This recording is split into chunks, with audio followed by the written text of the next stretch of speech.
Hello girls, moving on to the last chapter of chemistry. We will start with sulfuric acid. You know the formula of sulfuric acid is H2SO4. When you calculate its relative molecular mass, you'll get 98, and this is the structural formula of sulfuric acid. Sulfuric acid, children, is also known as the king of chemicals. Remember that for your one-word answers. Why is it known as the king of chemicals? Because it is a compound which is used in a large number of major industries, and it has been known for a very long time. In the later Middle Ages, it was obtained as an oily viscous liquid, quite thick liquid, and it was oily.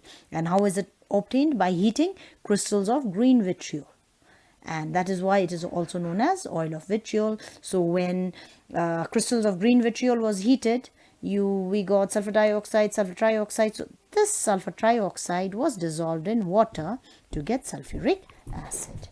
So we find sulfuric acid in the free state in certain mineral springs, and it is formed by the action of water on certain sulfides. In the combined state, it is found as sulfates, as barytes and barium sulfate, gypsum, calcium sulfate, and caesarite, magnesium sulfate. These are crystals which contains water of crystallization. Now moving on to the preparation of sulfuric acid, you see here sulfuric acid is prepared by the oxidation of aqueous solution of sulfur dioxide, that is sulfur dioxide in water, and it is oxygen or chlorine or bromine is used. So here you can see sulfuric acid is formed, and here HCl, HBr, hydrochloric acid, hydrobromic acid is formed. The color of chlorine and bromine fades away, because you know chlorine is a greenish yellowish gas and bromine is a reddish liquid, so it fades. Okay, now sulfur with concentrated nitric acid, when it reacts, what is formed? Sulfuric acid, nitrogen dioxide, and water is formed. So these are the methods by which sulfuric acid is prepared. Now moving on to the manufacture of sulfuric acid, the king of chemicals. So it must be manufactured in huge quantities. So the process by which sulfuric acid is manufactured is known as the contact process. Okay, so the various steps in the contact process are as follows. First is the production of sulfur dioxide. So how is sulfur dioxide produced? It is produced by roasting metallic sulfides in air, that is iron pyrites, that is iron sulfide. In air, it is roasted, it is heated to a very high temperature, where sulfur dioxide is formed together with iron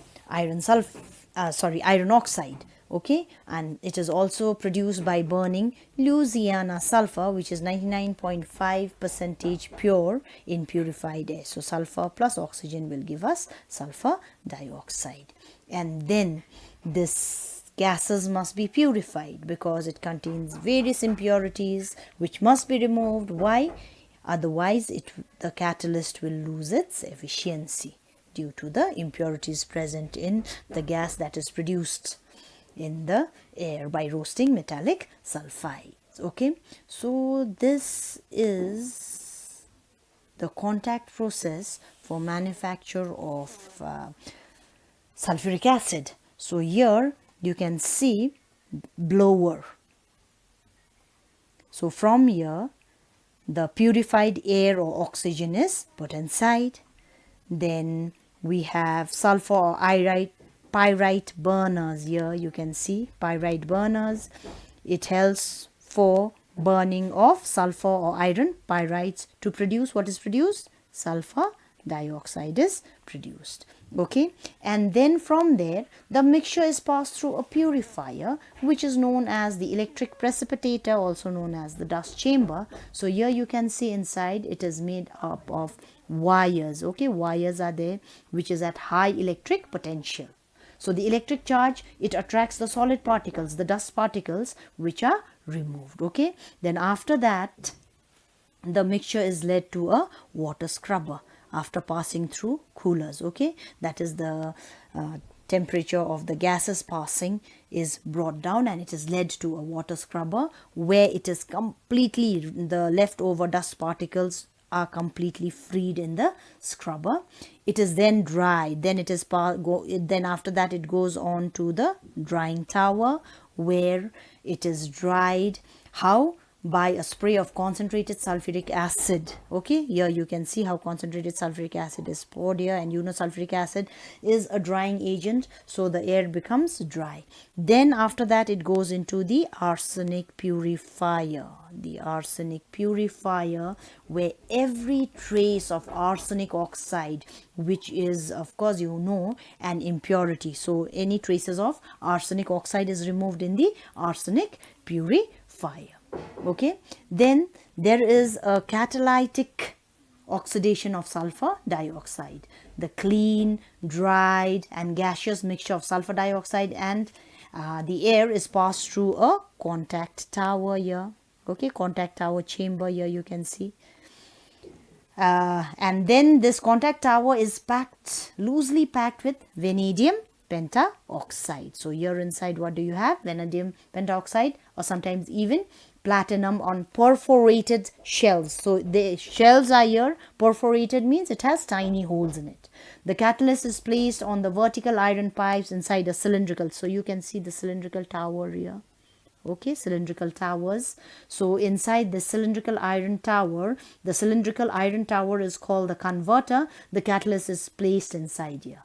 So here the preheated mixture of sulfur dioxide and air, which of course contains oxygen, when it passes through the catalyst pipes, so when it passes through here, so it is in this chamber that sulfur trioxide is formed. Okay, and now this reaction is highly exothermic. Okay, so this catalyst here is only heated initially in the beginning to about 450 degrees Celsius. So this temperature is maintained by the heat that is evolved during the reaction, because the reaction that takes place here during the formation of sulfur trioxide is highly exothermic. So after that, the sulfur trioxide is passed on to the adsorption tower.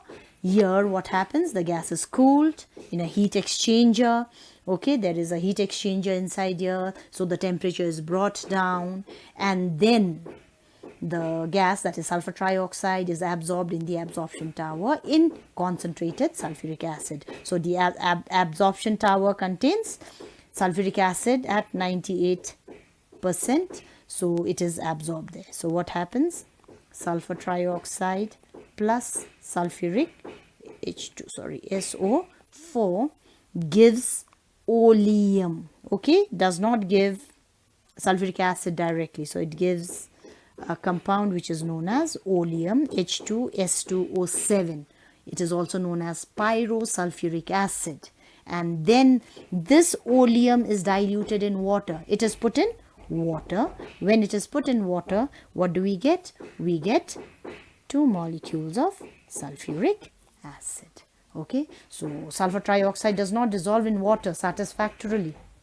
It gives out a lot of heat and forms droplets of sulfuric acid, so it is not directly put in water. It is put in 98% sulfuric acid first, and then only it is diluted. It forms oleum first, and then it is put in water. It is diluted in water to form sulfuric acid. And so this is your contact process.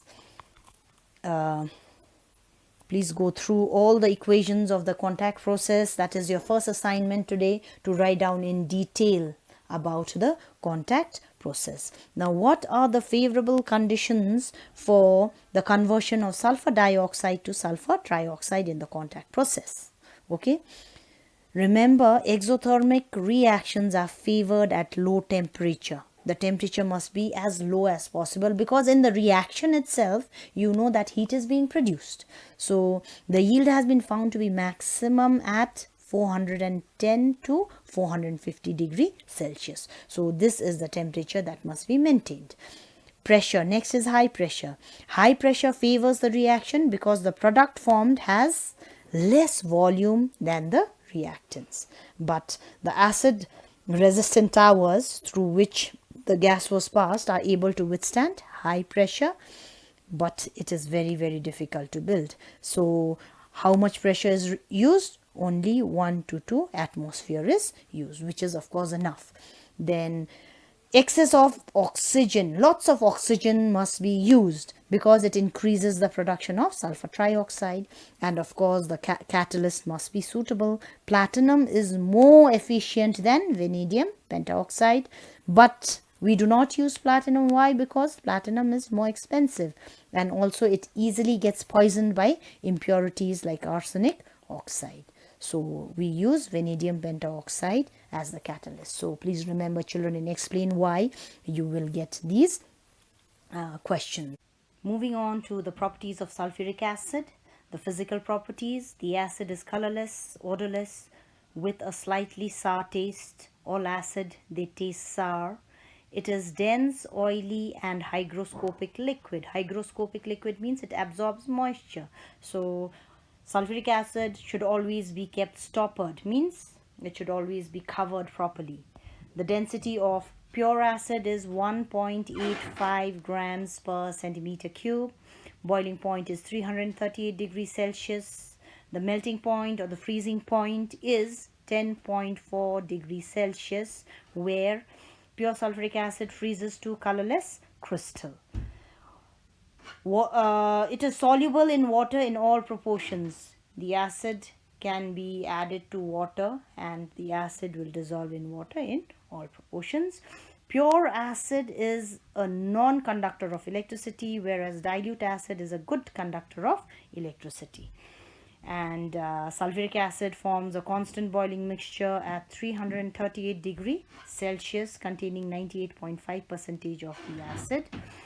Concentrated acid is highly corrosive in nature and it chars the skin black. If it falls on the skin, it will cause blisters and then the skin will turn black in color. Now the chemical properties: pure, that is 100% hydrogen sulfate, is not an acid, remember children, because it cannot ionize.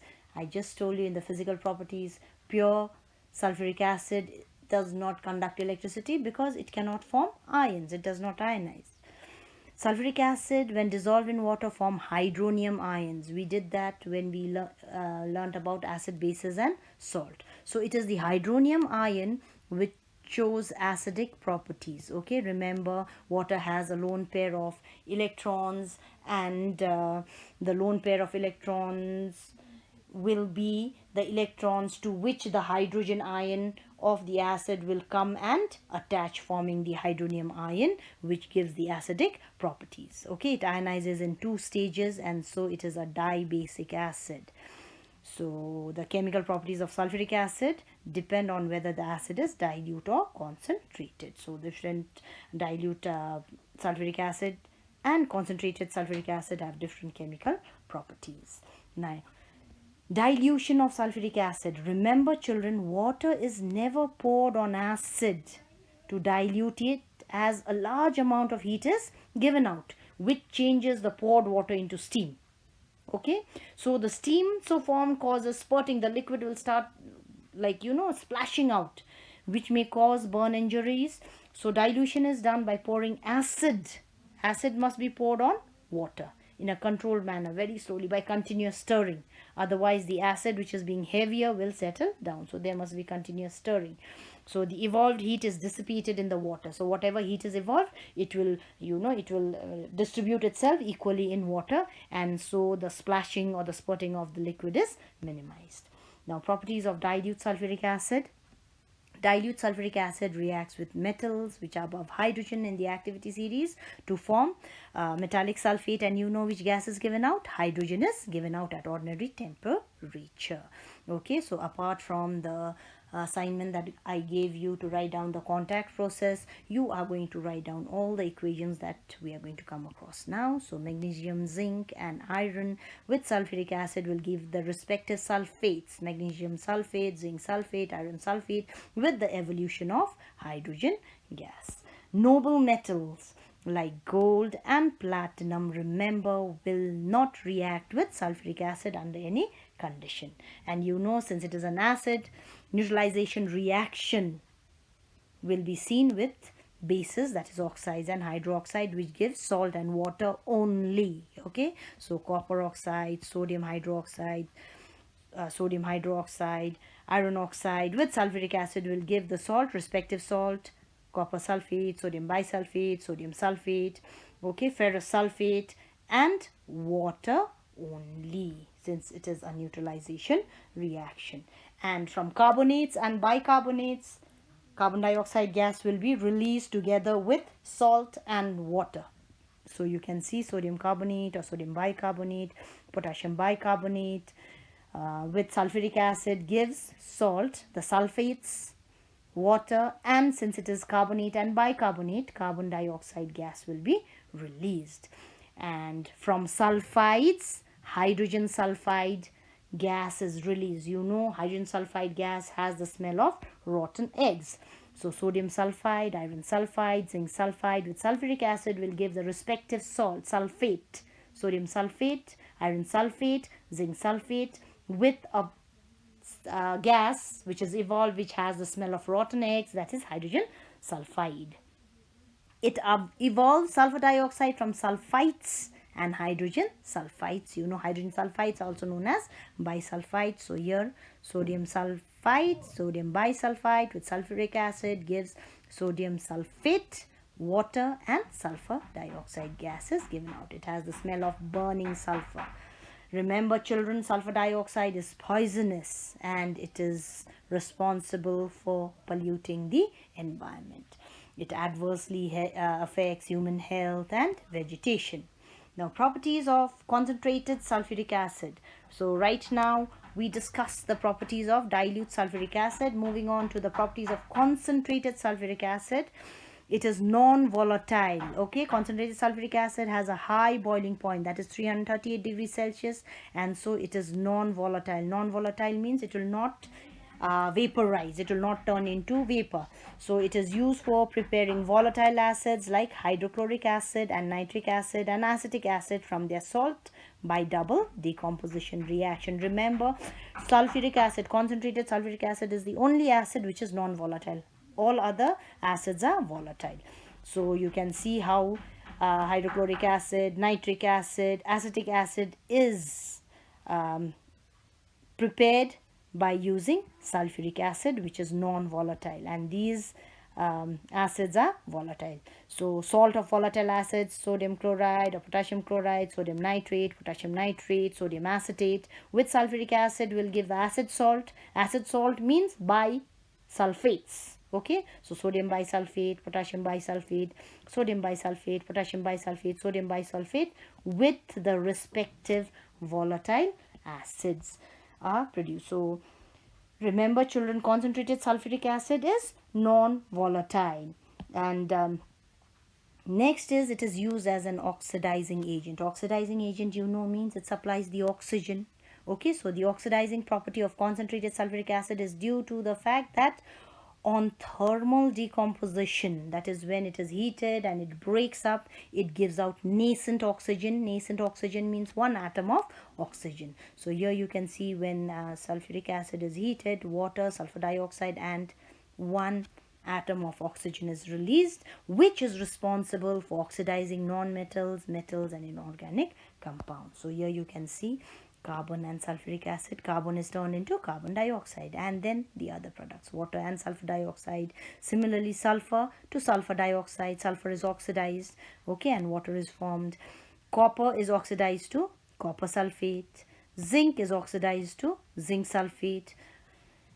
In the same way, hydrogen bromide, from hydrogen bromide, hydrogen is removed, bromine, so it has been oxidized. Similarly, from hydrogen sulfide, hydrogen is removed, so it is oxidation. So please practice all these equations, children. Now, sulfur dioxide gas is oxidizing as well as reducing agent. Please remember, children, a gas, name the following, a gas which is oxidizing as well as reducing agent. What is your answer? Sulfur dioxide. It shows temporary bleaching property due to its reducing nature in presence of moisture. Okay, so sulfur dioxide, water forms sulfuric acid and releases nascent hydrogen, which turns a product colorless. That is, it bleaches a colored material, the nascent hydrogen. This colorless material, if remains in air, again it will regain its original color. Why? Because in air oxygen is there, so once the colorless material comes in contact with the oxygen from air, it will gain back its original color, because it is not a very strong bleaching agent like chlorine. So it is used to bleach only delicate materials like colored clothes, colored wet flower petals, or fresh green grass. Now you know sulfuric acid is a drying agent or dehydrating agent. It has a great affinity for water. It can absorb water, so it readily removes elements of water from other compounds. That is, it acts as a dehydrating agent. Organic acids and organic compounds are dehydrated. Water is removed from H2O is removed. So what is formed? CO and H2O, carbon monoxide and water is formed. Okay, so here you can see when the organic compounds are dehydrated, water is removed. So only the compound remains back once the water is removed. Ethyl alcohol, ethylene is produced.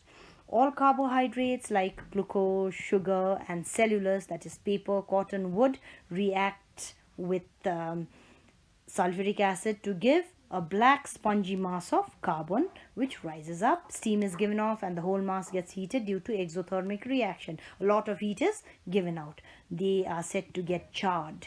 That is, it turns into black carbon. It is charred. Okay, glucose or cane sugar, when it reacts with concentrated sulfuric acid, it is charred into black colored carbon because water is removed from here.